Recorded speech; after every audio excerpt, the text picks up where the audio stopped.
Jahmyr Gibbs, Bijan Robinson, Devin Achane, Tajay Spears, Zach Charbonnet. There are so many second-year running backs with untapped potential heading into next season. We discussed their 2024 fantasy outlook on today's episode of Locked On Fantasy Football. You are Locked On Fantasy, your daily NFL fantasy podcast. Part of the Locked On Podcast Network, your team every day.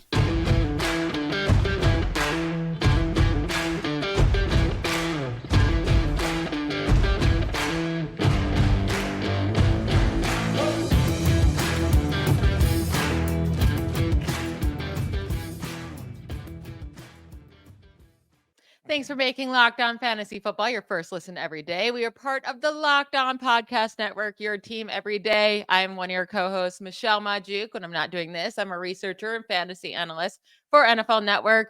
Vinny is not here again today. He is out traveling and living his best life. But I am joined again by Kate Magdziuk, co-host of the Locked On Dynasty Fantasy Football Podcast, fantasy analyst at PFF and Yahoo, and of course, my wonderful wife.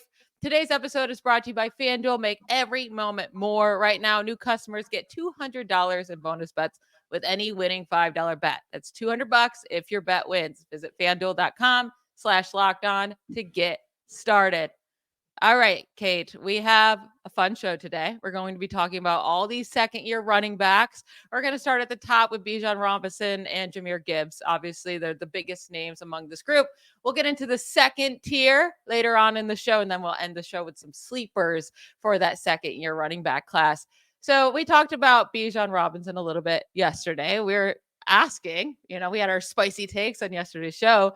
And we're debating, can Bijan Robinson compete with Christian McCaffrey for that top spot? But he also needs to compete with Jahmyr Gibbs, right, in the second-year class. Who do you think has a better season in 2024? I mean, if you listened to yesterday's episode, you already know the answer. And if you didn't listen to yesterday's episode, go back and listen to that episode because we talked all about Bijan Robinson. And my answer is the same. I think it's Bijan Robinson. And what's really interesting is I think we kind of know exactly what to expect from Jahmyr Gibbs. And what we can expect from Jahmyr Gibbs kind of feels like the floor for Bijan Robinson. We saw a big increase in Gibbs's role in the second half of the season. Saw a big shift in terms of their usage, especially in the red zone and inside the 5. David Montgomery in the first half of the season, was all over sniping these carries inside the 5, carries inside the red zone, which those are some of the most valuable touches a running back is going to get. Saw that flip in the second half. So when I'm projecting Gibbs's potential, I'm looking at what he did in weeks 10 through 18 last year. And you know what? When I look at their production in weeks 10 through 18, Gibbs and Robinson's production was actually pretty darn similar. They ranked back-to-back in terms of fantasy points per game, both rounding out to right about 14.8 fantasy points per game. We know Gibbs is so explosive, but I do think when we look at the competition for touches in terms of Bijan Robinson, Tyler Algier not going to be the same level of threat in a competent non-Arthur Smith offense that we're going to see with David Montgomery, who we know this coaching staff really, really likes. Yeah, that's the thing, right? Nothing's changing for Gibbs. He has the same, pretty much everything, same head coach. They even kept their offensive coordinator, Ben Johnson. We all thought he was going to leave. Same quarterback, same backfield, still with David Montgomery there. And I think the best thing for Gibbs last year was Montgomery missed those couple games, right? With that injury, he got to show off that he could be a lead back. He ended up earning himself more time, as he should. He's super talented. But then everything is changing for Bijan Robinson. I mean, these are two completely different situations for these running backs. You would now have a different head coach, a different offensive coordinator, a different quarterback. And yeah, they're still Tyler Algier, but they did, they got rid of Cordero Patterson. So he's no longer there. And he did, for whatever reason, snipe some goal line carries. And then also Jonnu Smith stealing goal line carries from Bijan Robinson because Arthur Smith is crazy. He's no longer there. But we talked about this yesterday. There is no way that Bijan doesn't double his rushing touchdowns. He had 4 last year. And the issue was he had 3 carries inside the 5-yard line. And I laugh at this because if you didn't listen yesterday, Craig Reynolds from the Lions had more carries inside the 5-yard line than Bijan Robinson. But even if you bring that further out, Bijan only had 12 carries inside the 10-yard line. To compare that, Dameon Pierce had 14 such carries. And again, Bijan had 12. When Dameon Pierce is getting more carries than you in any situation, you know something's not going well with the coaching staff. Gibbs had double that of Bijan. He had 21 carries inside the 10. Montgomery, though, led the team with 31. So Montgomery's still going to be there. He's still going to be a big part of this. I do think Gibbs breaking out last year, major reason was because Montgomery had a missed time with injury. Now, Montgomery has not been able to stay healthy, though. So this is my question to you. Are both of these guys top 3 running backs in 2024? Like, would you go Christian McCaffrey, Bijan, then Jahmyr Gibbs? Or you got some competition with Breece Hall, Kyron Williams, Jonathan Taylor? Like, where would you rank Gibbs and Robinson in 2024? All right. So right now, this is how I have them ranked. I've got Christian McCaffrey, RB1, no surprise there. Bijan Robinson, Breece Hall. Then I've got Kyron Williams and then Jahmyr Gibbs. And when I'm projecting these, I know it seems kind of blasphemous because you look at Jahmyr Gibbs, he's got a lot of name value. I think when you're looking at the prospect and quality of running back, obviously Gibbs does seem to take the cake. But I'm looking at Breece Hall. I'm looking at Kyron Williams. All of these guys don't necessarily have the same kind of competition for touches that I'm projecting for Gibbs. And I mean, that kind of lines up. Like, obviously, the upside is tremendous for Gibbs on a week to week basis. But that same span that I mentioned, that weeks 10 through 18, where he was averaging, just under 15 fantasy points per game, he was averaging almost just under a full touchdown, rushing touchdown per game in that span. And he was still right on pace there with Bijan Robinson. I do think a big part of that is going to come down to touch volume. He's going to be very efficient with those touches. But from a fantasy perspective, give me the volume guys over the efficiency guys every single day because volume is king. And it's interesting because it could be the exact opposite situations here with Gibbs. Maybe his rushing touchdowns decline next year because he had 10 this year and only had 11 carries inside the 5.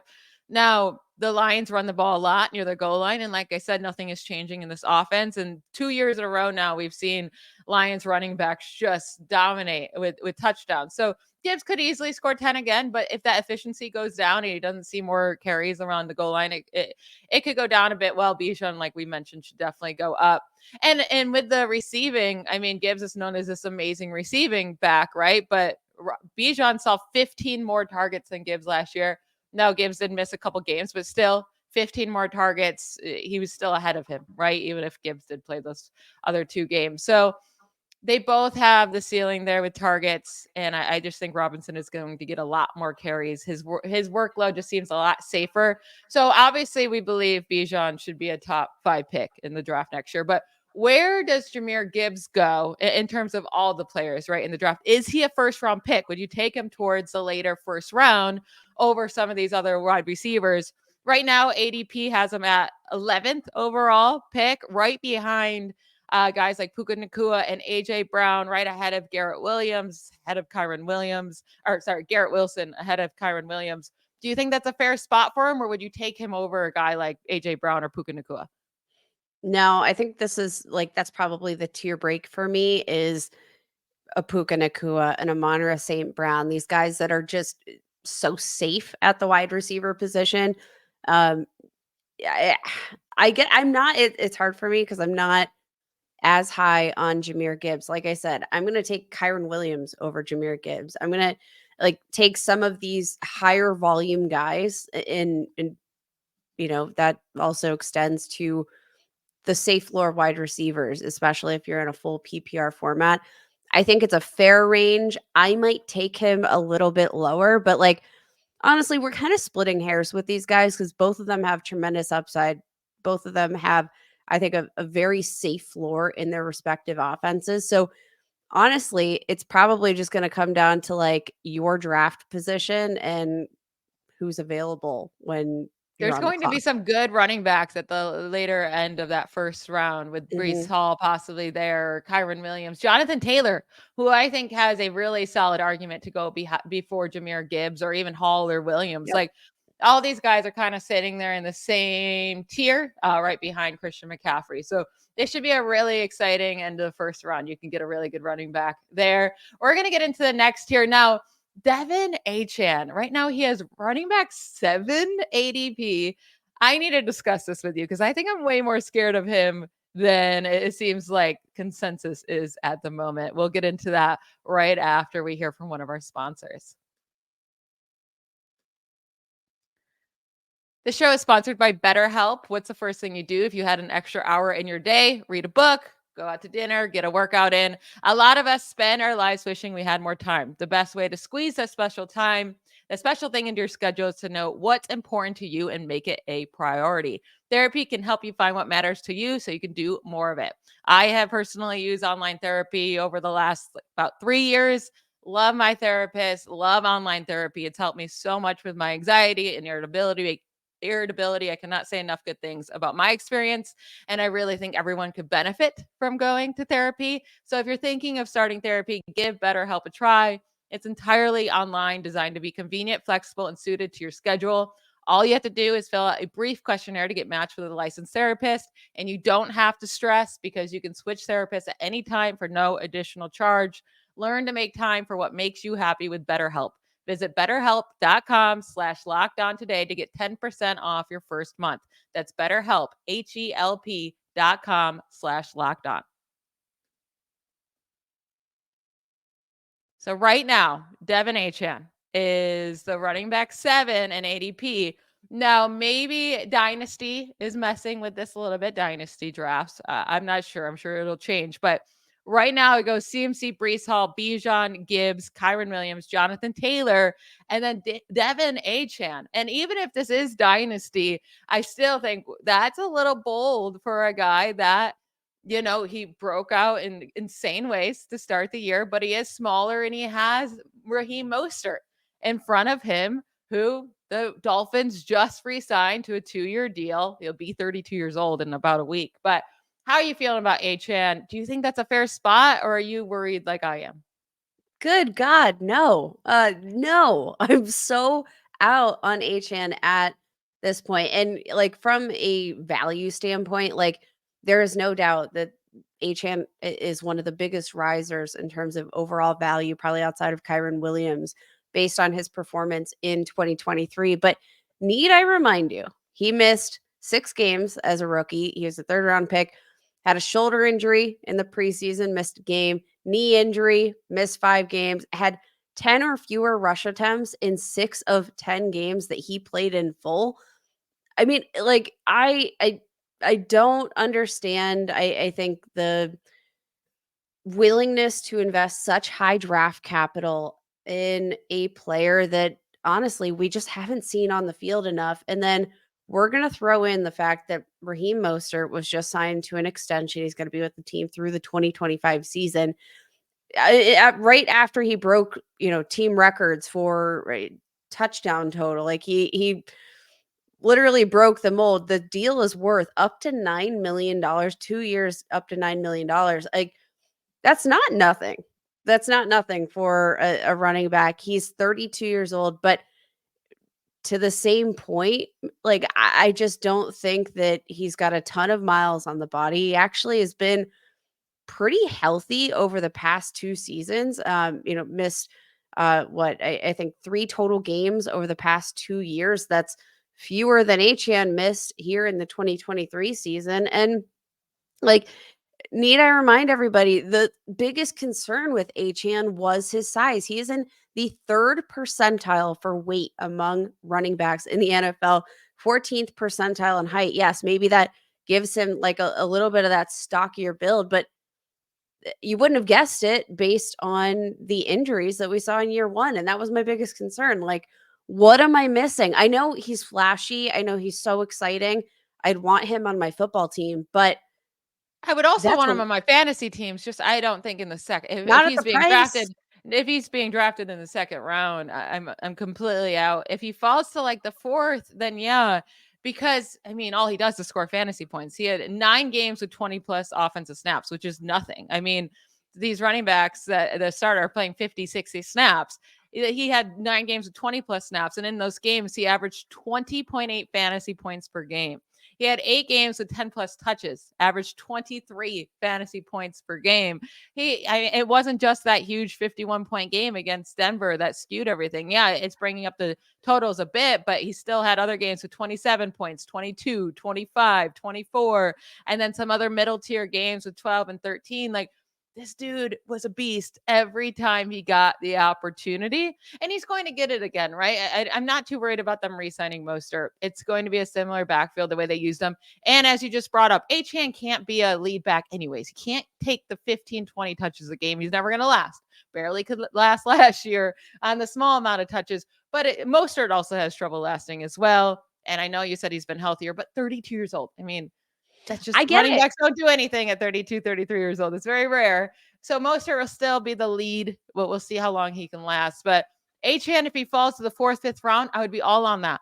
2nd, 3rd round, absolutely not. Way too Second high. or third round, you're basically probably banking on him being your RB1. And I'm not sure how you can stomach the Yeah. pricing of him being your RB1 in fantasy football when he hasn't even proved that he can stay on the field. Like, you need some sort of anchor for your dynasty teams. You need some sort of anchor for your redraft teams. It doesn't really matter, but having him as the anchor, I think your fantasy team and all the points are just going to float right away the first big hit he takes this season. I definitely I'm would not want him as my RB1. That'd be way too risky. If he could be my RB2, yes, fantastic, right? You have yes. because that would give you so much upside in your RB2 spot, but you don't have to stress too much if he does get injured.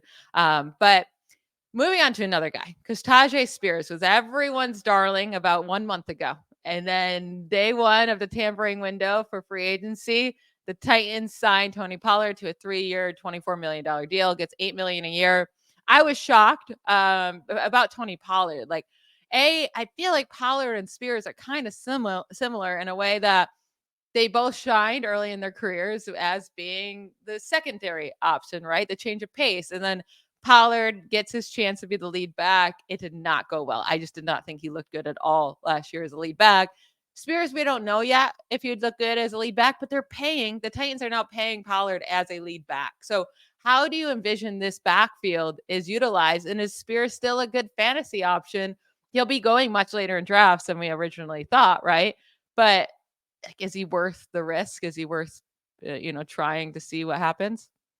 I mean, here's the thing, like, from a statistical standpoint, I mean, Tajay Spears absolutely knocked it out of the park in year 1.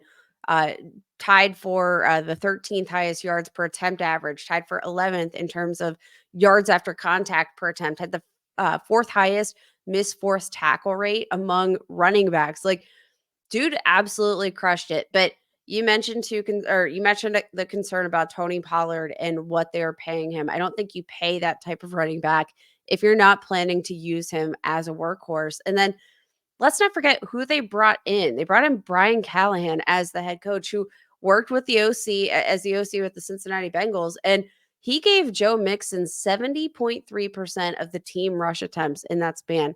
We know he utilizes a workhorse running back. I don't think we can say that the same is not going to happen, especially considering the financial investment. This new coach is the one that brought in Tony Pollard. Like, he was a part of that decision. And again, that's not to say that Spears can't play sort of like an ancillary role, but I think we probably have to project him for, a RB2 role at best every week, but probably going to finish more in the range of RB3, RB4 in any given week. Um, Definitely more of a flex play with a little bit of upside, but no way can he be a foundational part of your roster at this point. Yeah, it stinks, right? Because I don't know if Tony Pollard's going to be too great there either. Now, maybe he'll keep his receiving role there, and without Derrick Henry, I mean, Tony Pollard's not getting Derrick Henry workload. He's just not, right? So Spears instantly should get more work this year, anyways. He played a lot of snaps. That's the thing. He was almost always on the field for at least 30 snaps, which is a lot for a second running back in a team. In 12 games, he played over 30 snaps. And there was also games with 57, 46, 51. Like, he played a lot of snaps. He just wasn't getting the carries because of Derrick Henry, but he was on the field a lot. So I wonder Second if that highest PFF pass blocking grade among running backs in the 2023 draft class, only behind Washington's Chris Rodriguez Jr.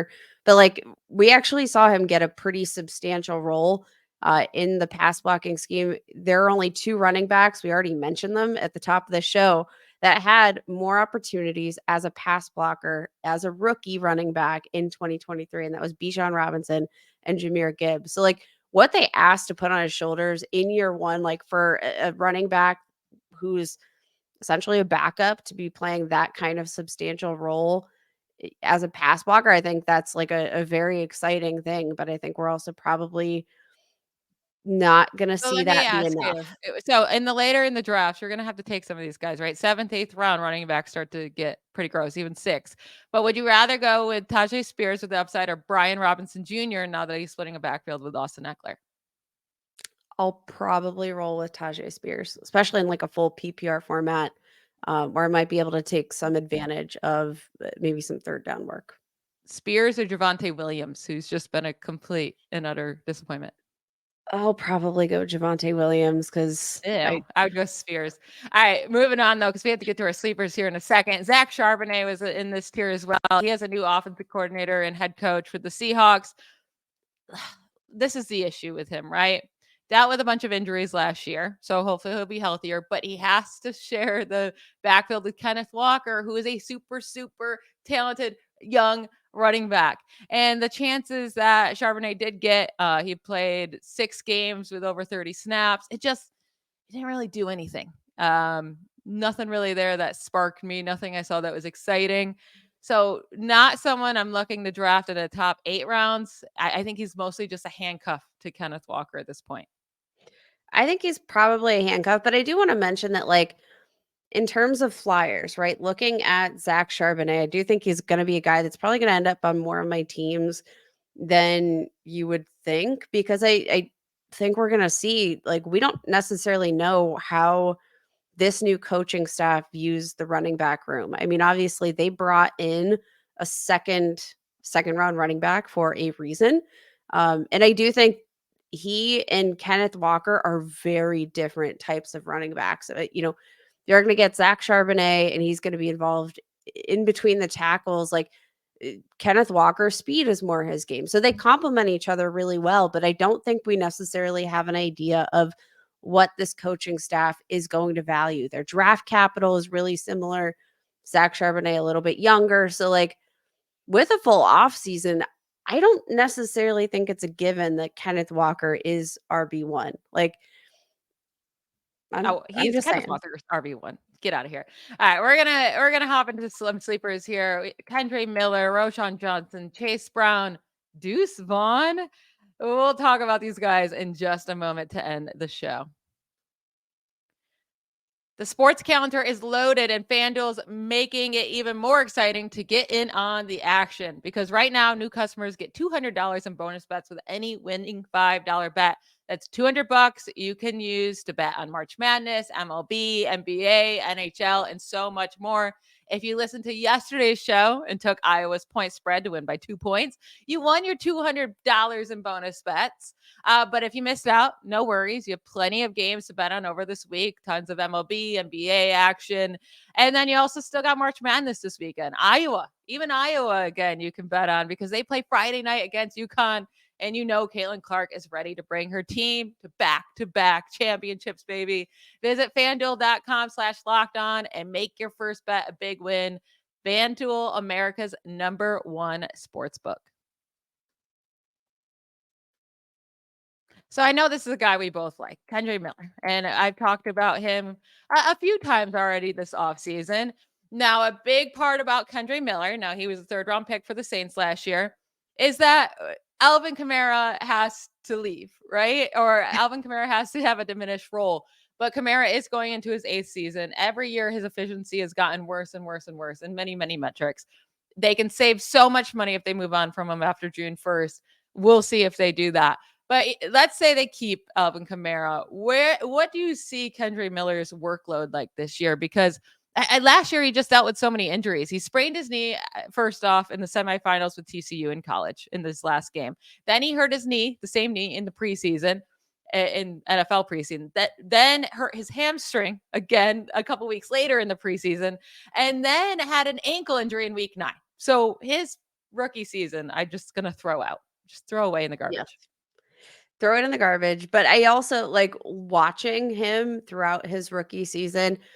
I do think the tape tells a much better story than you're necessarily going to get with the stats. And his advanced metrics actually pretty promising. 88th percentile in terms of tackles forced per attempt, 79th percentile in yards after contact per attempt, which translates really well to the type of player that we saw coming out of TCU. Was effective as a receiver, 98th percentile in yards per route run. I think generally speaking, there was a lot to like about Kendre Miller and in what we saw in year 1. And we're going to get a tough runner. I think we're going to get a guy that can play a true 3-down role. And my projection is that Alvin Kamara is going to be out. Like, this team desperately needs to continue finding money if they are going to fund any sort of, growth in year 2 with Derek Carr. They need to find some depth, I think, at wide receiver. Like, this is going to be a really interesting rest of the offseason to see what they do to create, some cap space, to create a little bit more room to make improvements to the rest of the roster. And I don't think that aging Alvin Kamara is going to be the guy that they're going to be leaning on as they look to see, like, is Derek Carr actually the guy? But from a skill set perspective, I'm looking at Kendre Miller as a guy that, if he's healthy, can handle a 3-down role. It's just a question of, like, can he stay healthy? Hopefully a So full my off question season. for you, is, if Alvin Kamara is still there, let's just assume he's still there, and we're in No, 2024 fantasy draft. no. We have Kendre Miller competing with Alvin Kamara for some touches, and you have Zach Charbonnet competing with Kenneth Walker for touches. You would assume Kendre Miller would be a good 5-6 rounds, even more than that, cheaper than Zach Charbonnet. Which one would you rather go with, considering cost? Kendre Miller. Yeah, Kendre Miller. Period. same. Because I think even if Kamara's there, he's going to earn his role. He is, and Kamara's efficiency has gone down. So I just I think still think Kendre Miller, Kendre like, Miller's a great sleeper pick for next year. 100%. And I think, like, regardless, you could give both him and Kamara the same touches, especially at this point in Kamara's career. Again, with the declining efficiency, I think if you give, the opportunity to Miller, we're going to see him actually win out the job. And if he doesn't, I think it's probably more of a culture thing and a respect to the veteran type of situation than it is that Kendre isn't the right guy for the job. So moving on to another guy that people love, the fantasy world loves him, Chase Brown, 5th round pick for the Mhm. Bengals last year. The Bengals traded away Joe Mixon, signed Zach Moss to a 2-year deal. So there is opportunity here, right? Joe Mixon got everything last year. I mean, he was the entire backfield, got all the carries basically, got all the goal line work, and that's how they use their running backs. And I know they got rid of their OC, but really Zach Taylor is the play caller anyways. And then they just promoted within for OC. So I expect the system to be nearly exactly the same here with the Bengals. Now, Chase Brown did show some explosive plays in his rookie season. He had 0 rushing touchdowns, never played more than 18 snaps in a game. And I'll say, I look back at his college efficiency because I was like, well, people are so excited to get a chance to see him, maybe in a bigger role. He played 5 years in college. He did have a lot of yards in his final season with Illinois in 2022, but he had 328 carries to get there at just 5.0 yards per carry. And in college, that's not good. That's not good at all. And his efficiency in scrimmage yards per touch was also not good. And this is when he's super old compared to everyone else as a 5th-year guy. I'm not excited about Chase Brown at all. I think this is Zach Moss's backfield, but maybe I'm just biased. But I get he had a couple of big plays. I just don't think he's going to get that much more workload this year. I think what people are really excited about is not necessarily like the stat sheet with Chase Brown. It's definitely got to come from the fact that like he is a stellar athlete, 85th percentile or higher in terms of 40-yard dash, vertical jump, broad jump, bench Then why press. wasn't Like, he more efficient at Illinois as a 30-year-old? Like as a I don't 30 get it. year And then last year he averaged 4.0 yards per carry. And that's with a rushing long of 80 yards. He had barely no carries. He had 44 carries. And one of those went for 80 yards.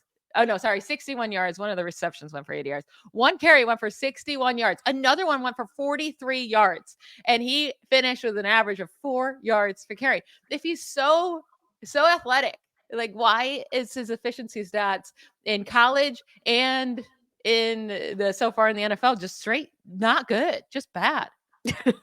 I mean, It's like that worries me more that he is so athletic and he's not doing it, right? It'd be one thing if he was more of a power back, he needs more carries to get going and, but that's not what it seems like Chase Brown is. That's not the type of player. no, he's definitely more, he's a burst guy. Like he's Yeah. got, great speed. He's got, I think, a lot of what you would like. I think what I really like about his fantasy potential in particular is the fact that I like him as a receiver. He's got big hands, and I think he's more than capable as a receiver, which obviously in a full PPR scoring format might lend itself to a lot of production. Get Zach Moss in there on first and second down, Chase Brown in there on third down, get him some PPR touches. But it also seems like the front office really likes Chase Brown. I think they seemingly viewed Moss as a good compliment, which I think from a skill set perspective, it's spot on. I'm gonna be willing to throw my darts on Chase Brown in hopes that a spot on a productive offense is going to yield some production. I mean, hey, Joe Mixon did it, and I'm not gonna be singing the praises of Joe Mixon's efficiency either, but If Joe volume Mixon is could do it, king. anyone can do it. Yeah. That's just a Joe Mixon hate. Roshan Johnson, 4th-round pick for the Bears last year. Listen, he didn't really get much opportunity. 5 games with 10 plus touches. He was all right. Averaged 12 fantasy points in PPR in those games. Nothing super exciting. They signed DeAndre Swift like as soon as they could. I think he was the first signing in free agency in the tampering.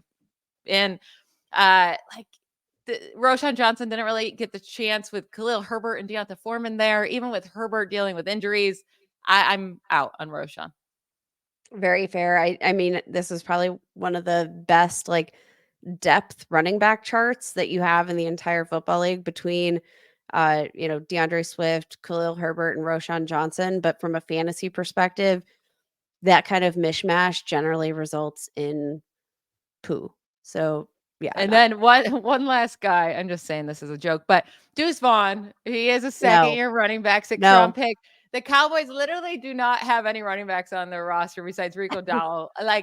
But at the same time, I looked at his sets. He averaged 1.7 yards per carry last year. Only had 23 carries, so super small sample size. He's a tiny guy. The Cowboys are obviously going to draft someone, right? You would expect them to use an earlier pick on a running back. Jonathan They don't have Brooks, any. who But then at the same yeah. point, he's coming off an ACL. So who's going to be the running back? He's coming off an ACL, but you know who did his ACL repair? It was actually the team doctor for the Dallas Cowboys. So there's a Huh. little tie there.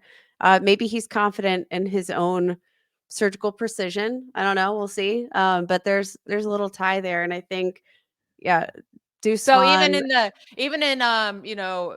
these best ball leagues where you're drafting 18 rounds, would you take Deuce Vaughn as a sleeper? No, No. Okay. too Same with small. me. Too Okay. small. Too small. He's Too a little small. baby.